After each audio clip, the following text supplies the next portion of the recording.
I am back.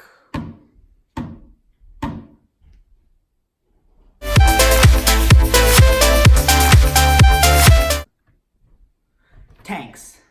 Tanks. We all love tanks. Not the kind that holds your propane, but the kind with the treads that goes pew, pew. Anyways, today we'll be talking about the tank and where they come from and why they're here.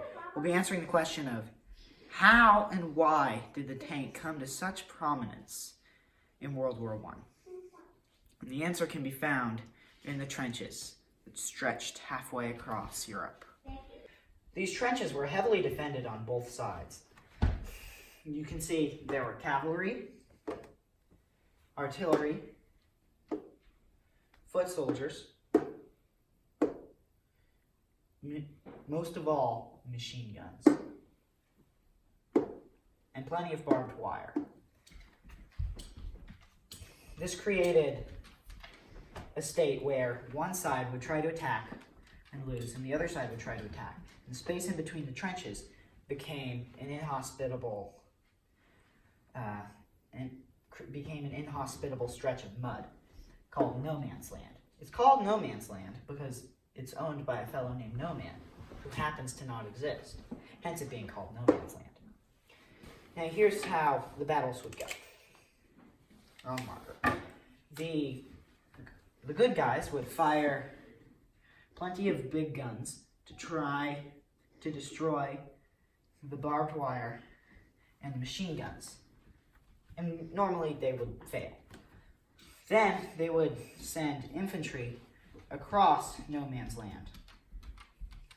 The infantry would normally get stuck around the barbed wire. And then they'd get shot down by the big guns and the machine guns. This state of constant bombardment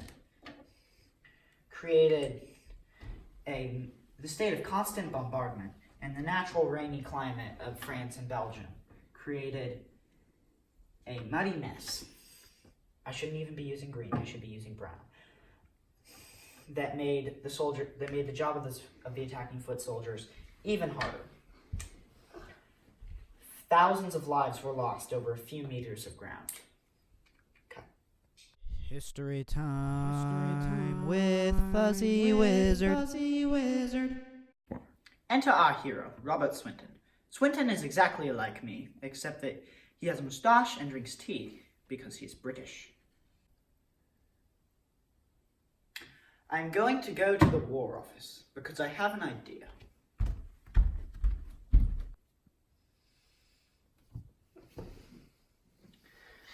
I'm going to build a landship, a machine capable of crossing the mud of no man's land without being shot by the lads with fast guns. But that is preposterous. You could not do it. I will not allow it.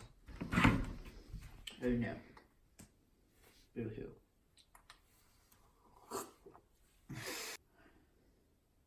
I will allow it, Swinton. I am Winston Churchill, Secretary of the Navy, a name that will totally not become relevant in another video.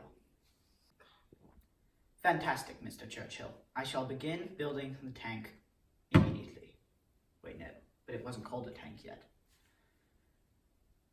By 1916, Swinton's team of engineers and mechanics had completed the prototype, which they named Willie. That's not a joke. They actually named it Little Willie. Isn't he cute? Here's a picture of him. Churchill approved it. Swinton then immediately set to work on Mother, the final design. Because the Navy was funding the design, the machine was armed with naval 6-pounder guns. The landship came in 2 flavors, male and female. The male was armed with the 6-pounder guns and intended to destroy machine gun encampments, while the female was armed with machine guns and intended to protect the male from infantry attacks. Now, the more aware of you may have already noticed that Mother is a male tank. You're right. I'm not even going to try to explain it, but Mother is male. Okay, back to what we were doing. Swinton insisted that the program be shrouded in secrecy. He used various names from landship and machine gun destroyer to, I kid you not, thingamajig. One day he simply called it the tank, to conceal its purpose as being a harmless tank of water, and the name stuck.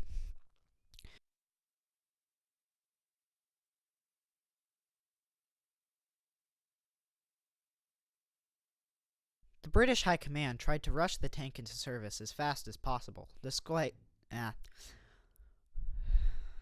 The British High Command tried to rush the tank into service as fast as possible, despite Swinton's warning that both crew and tank were not ready yet. Yet the tanks rolled across the muddy waste of no man's land on the 5th of December 1916. They were poorly used, with fused tanks spread out over a large distance, exactly what Swinton said not to do. Many floundered in the mud, yet several terrorized the German trenches, attacking and destroying machine guns, exactly their purpose. However, the tanks were not backed up with the cavalry, as was planned, so all their gains were made in vain. Surprisingly, the German High Command made little of the mechanical monsters, only ordering armor-piercing bullets for all troops. After seeing this troubling advancement, Swinton ordered the creation of the Mark II and III tanks. The Mark II dealt with some of the steering problems of the Mark I, while the Mark III was immune to armor-piercing ammunition. Few were produced, however, as the adaptations of the Mark II and III were adapted into the Mark IV. The Mark IV was the most mass-produced tank of the war, with 1,222, nice number, being produced. After this, the Germans thought, "Mein Gott, we've got to get some of these." The first German tank, the A7V, was clumsy, top-heavy, and underpowered, with a propensity for getting stuck. Only 20 were built, and most Germans preferred to use captured British tanks over their own. The first tank-on-tank action took place on the 26th of April, 1918. Here's a depiction of that. The action was between two A7Vs and one Mark V male, as well as two Mark IV females. I'll allow Zaki to demonstrate the action.